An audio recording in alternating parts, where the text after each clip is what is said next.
This is George from Fame Music Radio, and whenever I get the opportunity, I tune in to the business side of music. Success in the music business begins with a dream, a vision. This podcast will give you, the listener, the insight and tools to turn that vision into a reality. Meet the industry professionals who work day by day behind the scenes, helping to make those dreams come true. Welcome to the business side of music.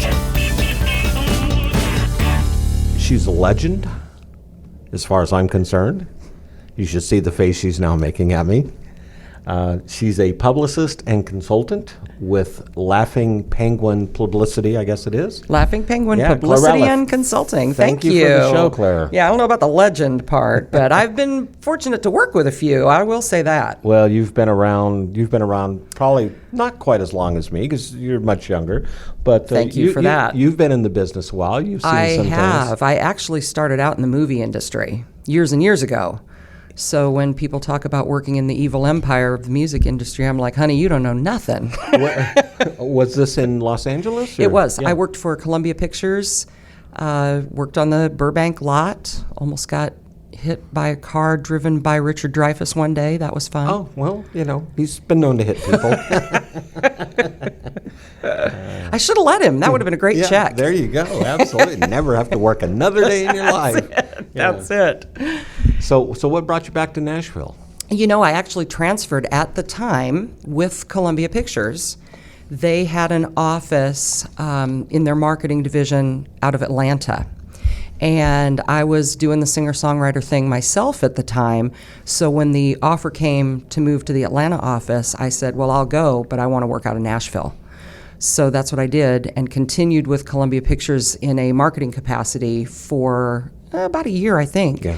And then Sony Corporation bought what was then RCA Columbia, and our whole team got a flight to Chicago and a pat on the rear end and a nice check, and that was the end of that. Yeah, that never happens in this business, never. Does it? No. Never. No. But I'm a Midwestern girl. I grew up in Omaha, Nebraska. Omaha, Nebraska, yeah. So at the time I moved to Nashville, now it's changed a lot, but at the time I moved to Nashville, it was just kind of like big Omaha with country music, just a nice rock-solid old city. Yeah. So it felt familiar. I liked the music scene here. By that time I felt dug in, so I stayed, and the rest is history. What year was that? It was It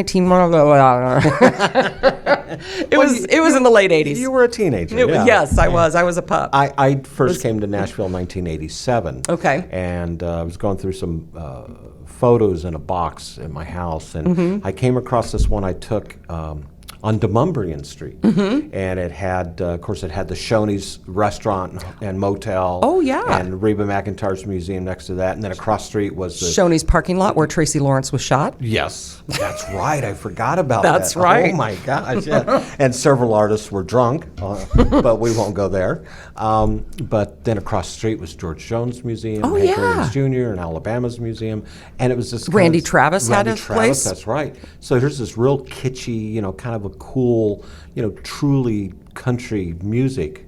Now you drive down to Mumbai and you don't even recognize it. Oh, exactly. It's all condos and high-rises. Do you know what I miss the most? What's that? Because I loved it, and when I first came to Nashville, it was like, I have arrived. The Barbara Mandrell store. Yes. Which was on that opposite corner. Right. It was a beautiful store. It was the biggest one. And she's a big old star. And she had her booking agency, World Class Talent, right next door. That's right. Yeah. That's right. That was like, this is the coolest thing ever. Yeah. Selling T-shirts, doing management right here, big gorgeous building. I'm in Nashville. You're making it. Yay. Yeah. But it's changed. Nashville has definitely changed. Oh, absolutely. We went to a CSAC event last night on Music Row, and it was a songwriters event, a Christmas party at nice. CSAC. And, I recognized about 3 people there. It's such a different crowd now. It's such a different generation. Absolutely. But it's exciting at the same time because you're seeing a lot of just amazing artists and songwriters, amazing talent coming into this town. So, so we talk about the record business. And, back in, when I started in the record business in the mid-'90s, we've shared this story several times on the podcast. We had no budgets. You just spent money to make things happen. And it was, Right. it was great. Hey, here's my American Express card, and I'm going to buy this hotel for the day, and that's how you did it. And I think, Publicist's budgets were probably similar to that or close to that. I think so, yeah. Especially if you were working with a record label. Those were yummy days. Yeah, the bank of records. That's right. Or the record bank, whichever. But it's changed a lot. Oh, absolutely. The roots of Publicity, and of course I come at it from the perspective of a variety of aspects in entertainment, not just the music industry, having started out in movies. Originally, Publicity was about creating an image, which may or may not have been the choice of the subject of that image, right, and then protecting that image. And that goes. You can go back to Rock Hudson. When, I was thinking exactly of Rock Hudson. Let's pair him up with lovely young starlets and walk him on the red carpet. So nobody knows the real story. That's it, exactly. A lot of that kind of stuff. Making nice people look mean, making mean people look nice, making unmarried people look married. Whatever the story was at the time. Frankly, making married people look unmarried probably happened more often. Don't let them know that you're in a relationship. Bada bing, bada boom. Yeah, exactly. So I think at its core, a lot of processes have changed. Obviously, the internet changed everything. But I think at its core, the biggest difference is everything now is not about protecting an image. It's about access. The public expects to know who you are, and you can go very deep and narrow in relationships as an artist with your fans, and those who like you, those who don't. But they're probably going to know who you are for real, because everything is about having access to someone. Well, and it's not so much vertical as it is. It's just horizontal, as much as information you can get. Absolutely. And we see that a lot, especially with the internet now, Facebook and Twitter and Instagram, Snapchat. These artists are expected to keep their fans in the know constantly. Is Absolutely. That something you see? Absolutely. Yeah. And it makes it that much more difficult. One of the things that I talk about with artists early on is their job to be the artist, to focus on being the artist. If you're a songwriter, you need to be writing. If you're a performer, you need to be performing. And the pressure of the social media adds this whole other aspect. It's like a whole other job that they have to do. So if you're already managing all of that, you do need a good team of professionals keeping everything on the rails, talking with the media for you, which is, of course, the core of Publicity. Is your publicist is your liaison to the media. And that job, of course, is to make sure that you representing the artist, all the right things are said at the right time, and nothing is misconstrued or taken out of context, because we all know that never happens in the media. My degree is actually in art. So one of the things that I learned drawing and painting is if you're rendering something, you render it from its most interesting perspective. To draw a car straight on from the front, to draw a barn with just a flat side, that's not interesting. Right. So you come at it at an angle that is really appealing and that shows different features. Perception, yeah. Right. Exactly. And as a publicist, that's what I try to do, is to get to know all the different facets, decide what makes a good positive story. Sometimes the story has nothing to do with the music. A really good example, and it gave us a nice reach, is Balsam Range was the Entertainer of the Year for the IBMA, which is International Bluegrass Music Association, a few years ago. Great band, great bunch of guys, incredibly talented. And of course, they had a lot of press in music. Well, one of their members, who has actually been the Male Vocalist of the Year, Buddy Melton, great guy, had a terrible farm accident, had a head injury, multiple injuries. It took a while coming back. It was really, really scary at the beginning on whether or not we were going to lose Buddy. Mm-hmm. He did survive. He's here, I'm happy to say, still singing. And during his recuperation, he was really frustrated, felt like it wasn't going fast enough. He's a really driven kind of guy. So he went out and bought a mountain bike, much to the chagrin of his doctors and his wife, and he started mountain biking. But that wasn't good enough. He decided he needed to enter a race to really motivate himself. So he Glad to hear he was taking it easy. Yeah, exactly. Yeah. So he participated in the Assault on Mount Mitchell, which is like the most grueling bike race on the East Coast. And all of this to say, and I think he placed pretty well, like maybe 80th in all the men. But because of working with that band closely, not just being hired for a one-off, not just being hired to do publicity for an album release, but to do ongoing publicity and be allowed to get to know those individuals, I got to know that story. And because of that story, I was able to pitch to biking magazines and blogs and e-zines. And we got some stories in really what are athletic publications with sidebars on the music. Yeah, you would think as an artist and especially as a publicist, that's not a direction you would normally go with someone like that. Right. Yeah. And there's label publicity and there is artist publicity, and you will often see artists have both. The question sometimes is, well, the label has a publicist, so why do I need you? Well, more and more things are getting independent, but I'll do a throwback.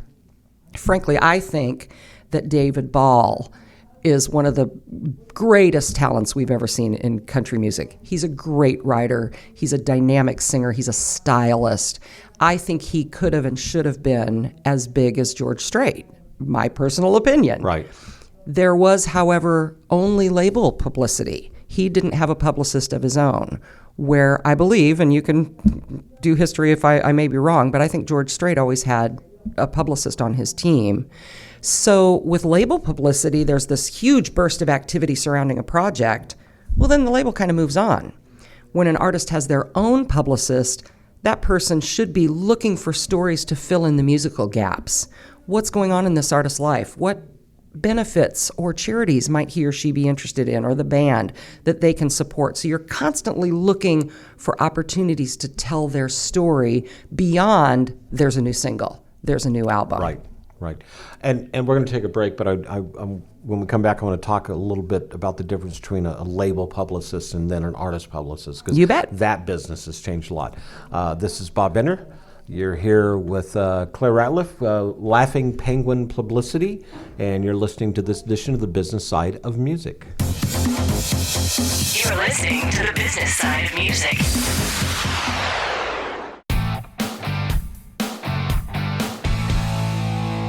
Hi, this is Vinny Rebus, the founder of Indie Connect. Our goal is to ensure that you have the knowledge, the tools, skills, resources, and connections that you need to develop a profitable and long-lasting career in music. One way we do this is through these Business Side of Music podcasts. I'd also like to invite you to check out Indie Connect magazine, our free multimedia online publication packed with practical interviews and advice from music industry experts. Go to www.indieconnectmag. That's www.indieconnectmag.com. Let us walk with you and guide you every step of your musical journey.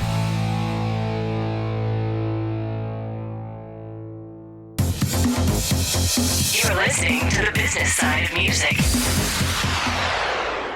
You're back. This is Bob Bender. You're listening to this edition of the Business Side of Music. Claire, We've thanks. missed you. Thank you. It's good to be back. I love Nashville, and it's good to be in this studio. It's good to be here. Yeah, thanks. Thanks for joining us. So, we both have record label backgrounds, and at our label, we had a publicist who we absolutely loved, and she was great, and she did a good job, but she worked for the label. Right. Now, because of that, under that umbrella were all the different, various artists, 5, 10, 15, 20 different artists she was working at the time. And, of course, it was contingent on who was, number one that week in either sales or on radio spins. And so sometimes the artists a little farther down in the food chain didn't get quite as much publicity, and there was no ill effect because of her. It's just kind of the marching orders. That's where an independent publicist that represents the artist can really take up a lot of that slack. Absolutely. For a label publicist, at its core, the responsibility is to do what's good for the label, and that's to sell music. That's what they're in the business Exactly. of doing. Yeah.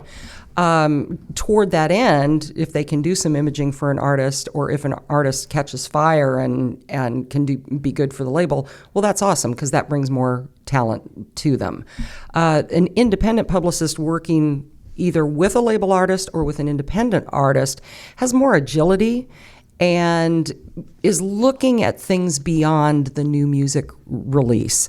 A good example, Kenny and Amanda Smith are a husband and wife duo. They have been on labels. They've been off of labels. I worked a project with them where the team was Kenny, Amanda, and me on their last release.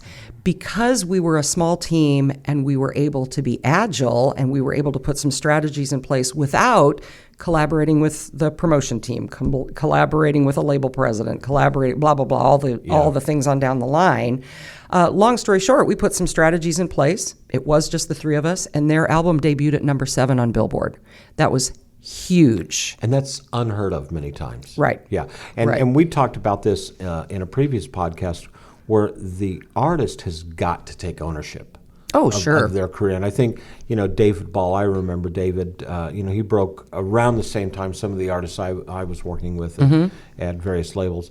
And, I agree. I loved his music, and he should have been more than what he was. But there's a lot of others, like David Lee Murphy or... Oh, heck yeah.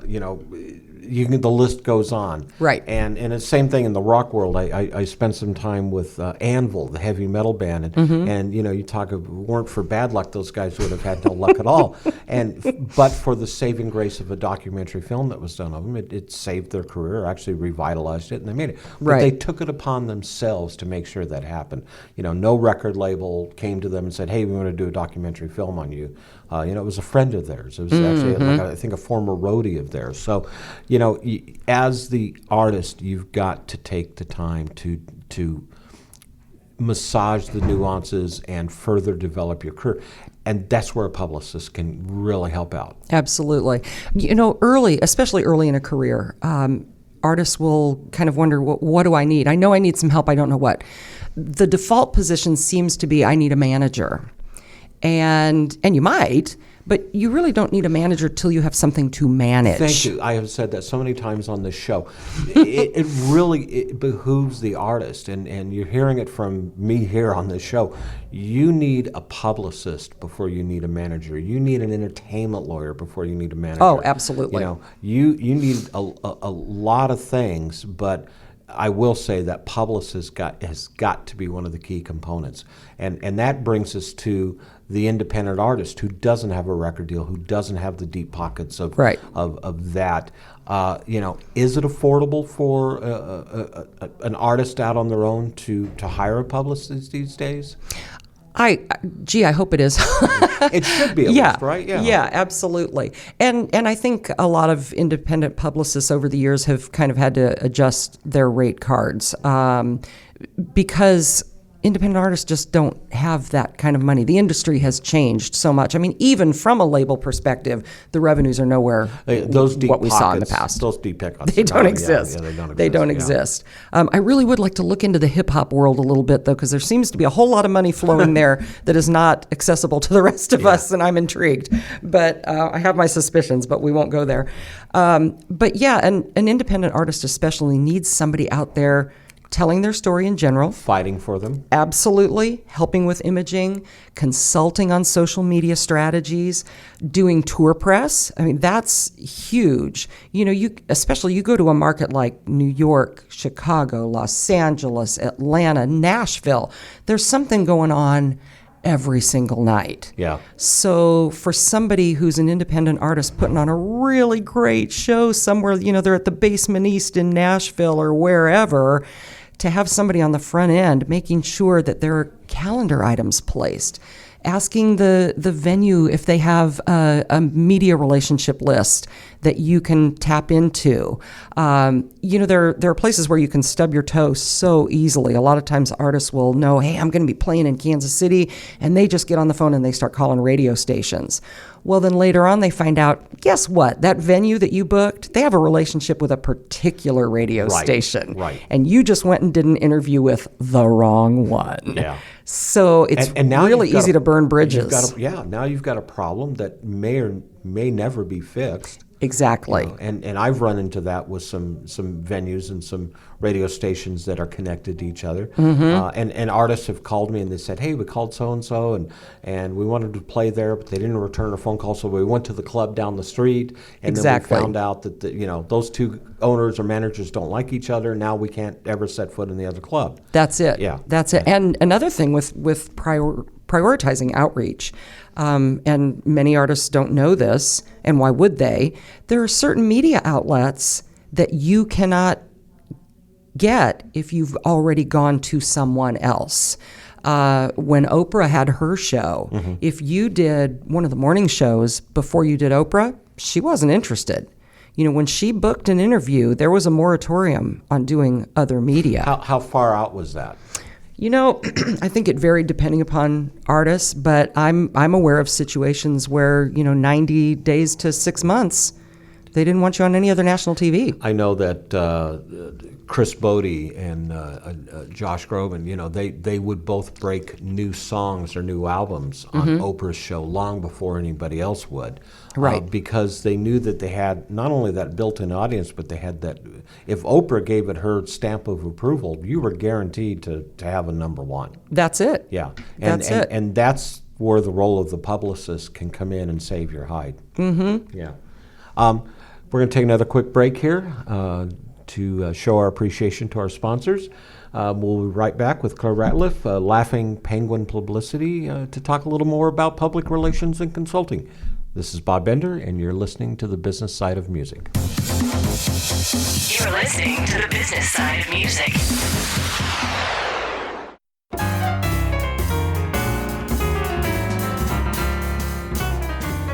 Fame Music Radio, serving up a potpourri of independent music to every nook and cranny throughout the internet universe. From Roku TV to TuneIn, the world is listening. FameMusicRadio.com.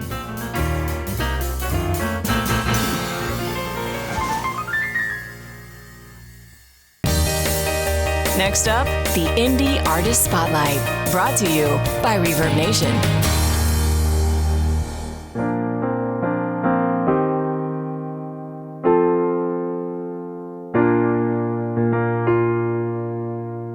I am tapping on the glass, lover boy. I am holding fast, lover boy. 'Cause I would always be the one to say that you would be the one to walk away and leave me to my vicious, overactive mind. Hi, I'm Shaylee, and I'm a member of Reverb Nation. But there is a I'm an acoustic contemporary artist, and I write and perform my own music. I've been performing locally since I was about 6 years old, and then at 12 I started traveling with Radio Disney and was fortunate enough to have performed all over the country. More recently, though, I've been performing in and around the Chicago area. You can hear my latest single, The Party, off of my EP, We All Need to Go Places, which is available to stream on Bandcamp, SoundCloud, and Spotify. The silhouette of your cigarette makes you feel blue, but you don't smoke, and I don't know what else to do. I'm not the same as I was when we met. You are what I've already decided to forget. Oh, but don't tell me when you leave that the party is dead. You said, please don't go and leave me alone, and I thought I let you down. not my fault, and I don't need to talk to know you were wrong. I'm not the same as I was when we met. Remember all those nights you convinced me you knew best. Oh, I'm not the only one you loved till the sun was red. Oh, but don't tell me when you leave that the party is dead. Oh, I'm not the same as I was when we met. I've since stopped hiding all my secrets under my bed. There are so many things I could tell you all over again. Oh, but don't tell me when you leave that the party is dead. Oh, just because you leave doesn't mean that the party is dead. We All Need to Go Places is a collection of 4 songs and an ode to being somewhere in between. They're stories of times when I felt like the next place I was going wasn't necessarily the one for me, and learning to navigate which ones were. You can find out more about me at shalee.com. That's SHEALEIGH.com. This is Shalee, and I'm a member of Reverb Nation. You're listening to the business side of music. We're back. This is Bob Bender. You're listening to this edition of the business side of music. So, Claire, we were talking during the break. You mentioned something about Oprah and that formula. This is that reminds me of a really key component to dealing with the media in general. And if you take nothing else away from this, take this. Let's take a newspaper, TV show, whatever it is. The product that they are selling is not their content. The product they are selling is their audience. So Oprah put excellent programming on because she was able to, because what she was delivering to her advertisers was an exceptionally huge audience. Who followed Oprah. Absolutely, and they still do. And still do, yeah. Absolutely. Yeah. So a newspaper, for instance, their product really isn't necessarily the written stories. Their product is their readership. Mm-hmm. That's what they are selling to their advertisers. So for artists who, I want to be in Billboard, I want to be in Rolling Stone, I want to be in Vogue, wherever you want to be, the bottom line is be good, be excellent, constantly be striving for what makes you different and what makes you superior. The great thing about the internet is that it has opened up opportunities to everyone. But that means that it's opened up opportunities to people who suck. Yeah. As well as those who are superior. It amazes me some of the YouTube phenoms, the stars out there, are as successful as they are and have as many followers they do being crap. Well, and that's what the illusion of a lot of social media algorithms is about. Yeah. Numbers and views. I've got a lot of young folks that have worked with me fresh out of college, and they'll talk about, you got to look at this thing. There were like 10 million views in the first week. So, you don't necessarily want to go hang out with the guy that you're making fun of. We look at things because they're briefly entertaining. That's it does exactly not it. make them good. It really becomes a little bit of a snapshot, and then it just fades away. Right. Yeah. It's like somebody telling the same knock-knock joke over and over and over. Yeah, like the first time it's like, oh, that was clever. Now I'm done. Yeah, my wife tells me to stop doing that. But at the same time, YouTube has really broken some great stars like Pentatonics. Oh, sure. Lindsey Sterling. We've talked about this before. There's been some amazing artistry that's come out of out of YouTube and other social mediums. So let's talk about that a little bit. Facebook versus the newspaper is I think it was in the movie Ghostbusters, the character Egon, he's asked a question. He says, do you read books? And he goes, print is dead. Well, that was early 1980s. It's kind of profound now when you think about it. Oh, absolutely. So many newspapers and magazines going out of physical print. Do you find it more difficult to find placement for articles for your artists? Or has the platform changed? Has the scene changed to where? Gosh, there are many facets to the answer to that. It is more difficult in that, there was a time when every daily newspaper in the country had a music writer. Those days are gone. Mm-hmm. So those opportunities are limited. Someone today like a Barry Mazer who writes for Wall Street Journal, he loves bluegrass, he loves Americana, but his editors only want a certain type of music a certain number of times per print period. To reach what they think are their readers' interests. Exactly. So he may love bluegrass, he may love country, he may love rock, whatever it is. They're not going to print the same genre over and over and over and over again. Yeah. So the opportunities are limited in specific areas, but other opportunities have opened up. And one of the things that artists need to embrace is, no, you might not get in Rolling Stone this week, but you might be in 5 blogs.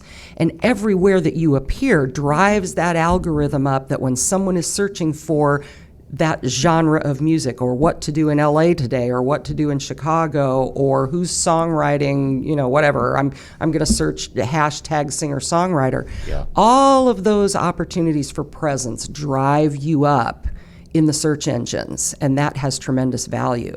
But when you're talking about tour press, which is just a portion of publicity, local newspapers, weekly newspapers, those are still tremendously valuable. And everything that you get, you can leverage into something else. Venue bookers are looking for, they're going to look at your website. Do you have quotes from newspaper? Do you have quotes from reputable writers, somebody like a Chris Willman at Variety? Those things matter. Yeah, what are those one sentence reviews? Mm-hmm. You see them a lot, especially with film or television. Sure. But it is important from a musical perspective. Absolutely. It gives a little more credence to what you're trying to do. Right. This is something I want to touch on a little bit, and I don't mean to surprise you, but the Weinstein effect, mm-hmm. with what has gone on, this whole awakening of the media over the past couple months because of Harvey Weinstein. Right. That has really had to have made the publicist's jobs just, I'm going to say more interesting, but I'm going to assume also more difficult too. You said the media awakening, and that's the ticket, because really it's just the pulling back of the curtain on something that people have known for decades. Right. And I could go on and on about this, and frankly could be a standalone show, but and maybe should be. And maybe should be. Yeah, exactly.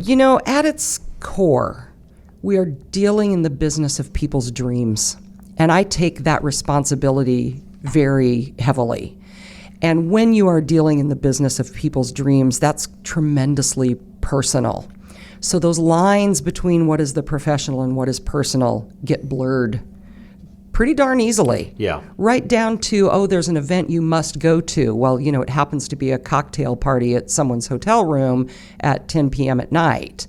And surprise, surprise, you're the only guest. Yeah, and you're the only guest. Yeah. So, one piece of information that I give, I recommend this to male or female acts, but especially in this day and age with women, although we've seen in the news that it is not just women who are sexually harassed.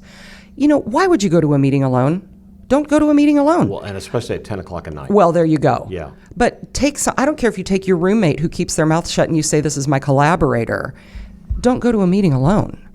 Have contracts looked at by lawyers. And you need that witness in the room anyway, because absolutely. So much of our industry is a handshake to start. Right. And then when you get down to the brass tacks of it, I don't remember saying that. It always helps to have a credible witness. Oh, that's it. Yeah, I agree. That's it. I watched this, and and it's not, of course, not just the music business or film or television. It's politics, but it's Sure. You're right. It is the curtain has been pulled, and it's about time. That's the sad part of it.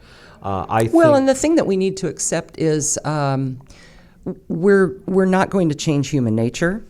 We're not going to change what happens at the hands of power, influence, and money.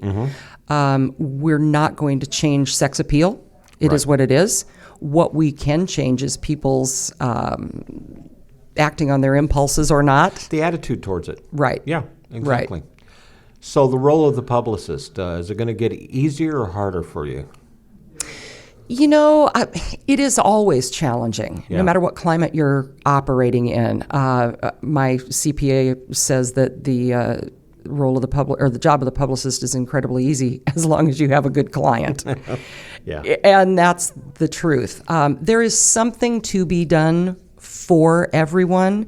The bottom line is have a good understanding of what someone is going to do for you, what you want them to do for you, because there are many, many angles that you can look at. Right. You can do solely tour press. You can do imaging. You can do publicity surrounding new music when that happens, or a video when that happens. You can do benefits, charitable things. You can do partnerships with organizations. Lori Morgan had a song back in the day, the wine song. I can't believe I'm going to forget this. Something in Red. Okay.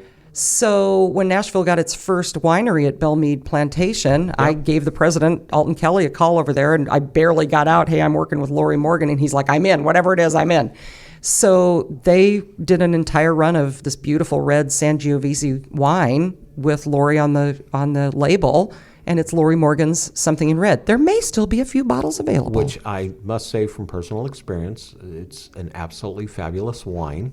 There you go. For a Tennessee, I'm a California boy, and for a Tennessee wine, it's pretty darn absolutely good, so. But those kinds of relationships and partnerships, there's many, many ways that a publicist can work for you. A small independent artist that's just starting still needs that publicist. Oh, absolutely. Even if it's just to do tour press for your shows, because you're competing with every other show in town that night. Yeah. So to find someone who maybe can get you on morning TV, someone who can make sure that you're in all the calendars, someone who's communicating with the venue and saying, hey, how can we help you make this show a success? Absolutely.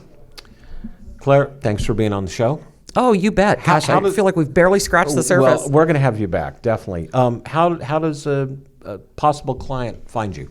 They can find me on Facebook, Laughing Penguin Publicity. My website is penguinpublicity.com. Let's see here. I'm actually on Instagram, but it's a bizarre play between the personal and the professional. That's just Claire J. Ratliff. But Gotcha. They can see my animals there if they want to go Good. and meet my rescue critters. Yeah, you and my wife. Well, I appreciate you being on the show. Absolutely. If you're interested in learning more about our show, drop us a line at musicpodcast@mail.com. That's musicpodcast@mail.com. If you have any suggestions of persons or topics that involve the music industry you'd like to hear about on our podcast, please feel free to let us know. You can follow us on Facebook on the Business Side of Music podcast page. You can also find us on Twitter at Music Business Podcast. Also, if you're listening to this podcast through iTunes, post a review on what you think of our show. This is Bob Bender, and you've been listening to this edition of The Business Side of Music. The Business Side of Music is the creation of Tom Sabella and Tracy Snow and is produced by Bob Bender for Bob Bender Productions. Co-producer for the show is Vinny Rivas. The Business Side of Music is recorded at Music Dog Studios in Los Angeles, California and Nashville, Tennessee. Production sound designed by Keith Stark. Voiceover and promo by Lisa Fuson.